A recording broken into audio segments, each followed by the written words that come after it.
अगं बाई थोडंसं थांब, आत्ता बनवते आणि लगेच तुला खायला देते. त्यासाठी पत्ताकोबी एकदम बारीक चिरून घेतली. बटाटा, गाजर, कांदा, कोथिंबिरी, हिरवी मिरची सगळं एकदम बारीक चिरून घेतलं. छान मिक्स करून घेतलं. चवीनुसार मीठ, हळद, धना पावडर, जिरा पावडर, थोडी आमचूर पावडर, लाल तिखट टाकायचं, मिक्स करून घ्यायचं. त्यानंतर त्यामध्ये 2 चमचे कॉर्नफ्लॉवर टाकायचं. कॉर्नफ्लॉवर घरात नसेल, तांदळाचं पीठ असेल ते टाकलं तरीही चालेल. आणि तेही नसेल तर गव्हाचं पीठ टाकलं तरीही चालेल. 3 चमचे बेसन पीठ टाकायचं, पाण्याचा शिडकावा मारायचा आणि अशा पद्धतीने मिक्स करायचं. तव्यावर थोडंसं तेल टाकलं, गोळा उचलला आणि अशा पद्धतीने पसरून घेतला.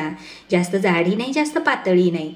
आता उलट पुलट करून गॅसची फ्लेम बारीक ते मीडियम ठेवून थोडं थोडं तेल टाकून मस्त खमंग खरपूस असं भाजून घ्यायचं. आहे की नाही दिसायला मस्त? जेवढी दिसायला चांगली आहे की नाही तेवढीच खाण्यासाठी खमंग पौष्टिक अशी रेसिपी आहे. आता ही आजची रेसिपी तुम्हाला माझी बनवायची पद्धत कशी वाटली कमेंट्स करून जरूर सांगा. आणि आवडली तर जरूर बनवा.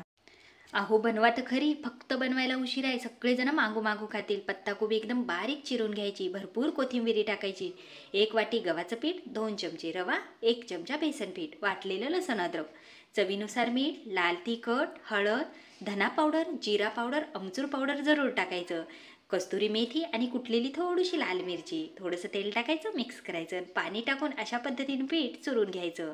हाताला तेल लावायचं बरं का आणि त्याचे रोल बनवायचे. चाळणीवर ठेवायचे, 7 मिनटं फुल गॅसवर वाफून घ्यायचं. टम्म फुगले तर आणि पूर्ण थंड झाल्यानंतरच त्याच्या वड्या कट करायच्या. आता अशाही खाल्ल्या तरी छानच लागणार, पण आपण कसं अजून चटुरी आहोत ना, त्यासाठी थोड्याशा तेलामध्ये उलट पुलट करून मस्त खमंग खरपूस असे भाजून घ्यायचे. तळून घेतले तर अतिच उत्तम.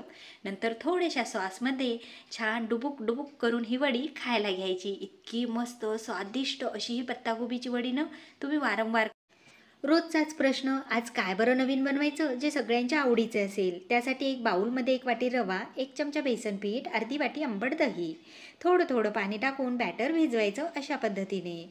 मिक्सरचं भांडं घेतलं, हिरवी मिरची, हिरवे वाटाणे, 1 इंच अद्रक टाकायचं आणि भरड वाटल्यासारखी वाटून घ्यायची आणि ते बॅटरमध्ये टाकायचं. भरपूर बारीक चिरलेली कोथिंबिरी, धना पावडर, जिरा पावडर, चिमूटभर हळद आणि चवीनुसार मीठ टाकायचं आणि थोडं थोडं पाणी टाकून अशा पद्धतीने बॅटर भिजवायचं आहे. सगळ्यात शेवटी खायचा सोडा टाकायचा, मिक्स करायचं, बॅटर तयार. तव्यावर तेल टाकलं आणि 2 पळी बॅटर टाकलं, हलकंसं पसरून घेतलं. झाकण ठेवायचं आणि मीडियम गॅसवर होऊ द्यायचं. वरची हलकीशी सरफेस सुकल्यानंतर उलटून घ्यायचं. उलट पुलट करून थोडं थोडं तेल टाकून मस्त खमंग खरपूस असं भाजून घ्यायचं. जेवढी बनवायला सोपी आहे की नाही तेवढीच खाण्यासाठी खूपच खमंग चविष्ट अशी रेसिपी आहे. जरूर बनवा आणि कशी झाली कमेंट्स करा. आठवड्याभरापूर्वी सुरण आणलं, पण मुहूर्त आज लागला भाजी बनवण्यासाठी. वरचे छिलके काढून घेतले आणि अशा पद्धतीने फोडी केल्या. कांदा खोबरं भाजून घेतलं. कोथिंबिरी, लसण, अद्रक, फुटाणे छान एकदम बारीक वाटून घ्यायचे, पाणी न टाकता. तळण्यासाठी कढईत तेल टाकलं, त्यामध्ये सुरण छान असं तळून घ्यायचं. या ठिकाणी मी सुरण वाळवलं नाही बरं, ताज्या सुरणाची भाजी बनवत आहे. भाजीपुरतं तेल ठेवलं, जिरं मोहरीन वाटलेलं वाटण टाकायचं. 2 टमाटे चिरून टाकायचे, चवीनुसार मीठ, धना पावडर, जिरा पावडर, हळद, लाल तिखट, गरम मसाला आणि थोडं आमचूर पावडर टाकायचं. थोडंसं पाणी टाकायचं आणि जोपर्यंत तेल सुटत नाही तोपर्यंत ते मसाले छान असे परतून घ्यायचे.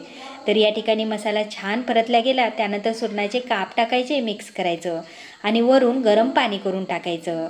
आता जोपर्यंत सुरण एकदम नरम होत नाही, म्हणजे सुरणाचा अर्क त्या रस्स्यात उतरत नाही, तोपर्यंत भाजी 10 ते 15 मिनटं बारीक गॅसवर शिजवून घ्यायची. वरून कोथिंबिरी फिरवायची, भाकरीसोबत खायला घ्यायची.